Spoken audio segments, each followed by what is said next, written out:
एक भारत लेकिन उत्तर दक्षिण की अलग अलग तस्वीरें। भारत की यह गिरावट भी एक समान नहीं है। देश के अंदर दो तस्वीरें हैं जो बिल्कुल उलट हैं। केरल, तमिलनाडु, आंध्र प्रदेश, कर्नाटक, महाराष्ट्र, पश्चिम बंगाल और पंजाब जैसे राज्यों में टीएफआर बहुत पहले ही 2.0 से नीचे जा चुका है। केरल का टीएफआर तो करीब 1.5 है, जो यूरोपीय देशों के बराबर है। वहीं दूसरी तरफ बिहार, उत्तर प्रदेश, झारखंड, मध्य प्रदेश और राजस्थान जैसे राज्यों में टीएफआर अभी भी 2.1 के आसपास या उससे थोड़ा ऊपर है।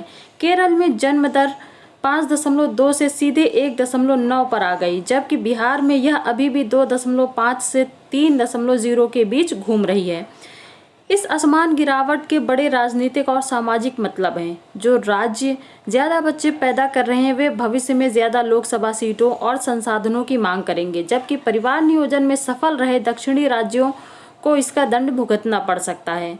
साउथ के राज्य पहले से ही परिसीमन को लेकर चिंतित हैं, जिसमें जनसंख्या के आधार पर संसदीय सीटों की रीशेड्यूलिंग हो सकती है। इसके अलावा कम आबादी वाले राज्यों में बड़ी संख्या में प्रवासी श्रमिक दूसरे राज्यों से आते हैं, जिससे स्थानीय जनसंख्या का संतुलन भी बदल रहा है। यह अपने आप में एक सामाजिक तनाव का कारण बन रहा है। तो क्या अब देश बूढ़ा होने लगेगा? इस गिरती जन्म दर का सबसे बड़ा और पहला असर होगा बुजुर्गों की बढ़ती आबादी और युवाओं की घटती संख्या। भारत को अभी तक अपनी डेमोग्राफिक डिविडेंड यानी युवा आबादी के बड़े हिस्से पर बहुत नाज था। कहा जाता था कि भारत के पास दुनिया की सबसे बड़ी युवा शक्ति है जो अर्थव्यवस्था को गति देगी, लेकिन अब जन्म दर 1.9 है, तो अगले 20 से 30 सालों में इस युवा आबादी का एक बड़ा हिस्सा बुजुर्ग हो जाएगा।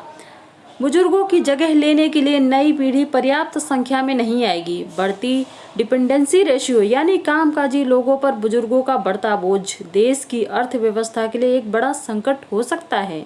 चीन और जापान का उदाहरण हमारे सामने है। जापान में तो स्थिति इतनी खराब है कि स्कूल बंद हो रहे हैं और नर्सिंग होम खुल रहे हैं।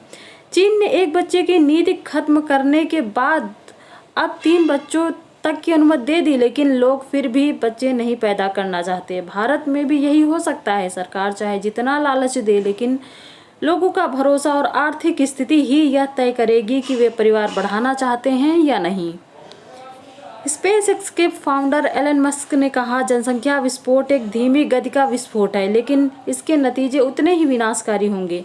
आने वाले समय में पेंशन सिस्टम पर दबाव, स्वास्थ्य सेवाओं की बदलती मांग और सेना में युवाओं की भर्ती में कमी, ये सब सीधे गिरती जन्म दर से जुड़ी समस्याएं होंगी।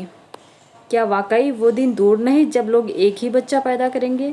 इस सवाल का जवाब बिल्कुल सीधा है कि वो दिन अब दूर नहीं, बल्कि कई इलाकों में तो आ चुका है। दिल्ली, मुंबई और बेंगलुरु जैसे बड़े शहरों में एक बच्चे वाले परिवारों की संख्या तेजी से बढ़ रही है। यह ट्रेंड अब छोटे शहरों और कस्बों में भी पहुंच रहा है। ऐसे में डर यह नहीं है कि भारत की आबादी कम हो जाएगी, बल्कि डर यह है कि यह कमी बहुत तेज और बहुत असंतुलित होगी। अगले 30 से 40 साल तक वो भारत की आबादी बढ़ती रहेगी, क्योंकि अभी भी प्रजनन आयु वर्ग में बड़ी संख्या में लोग हैं, लेकिन 2060 के बाद जब यह पीढ़ी बुजुर्ग होने लगेगी तब हकीकत सामने आएगी।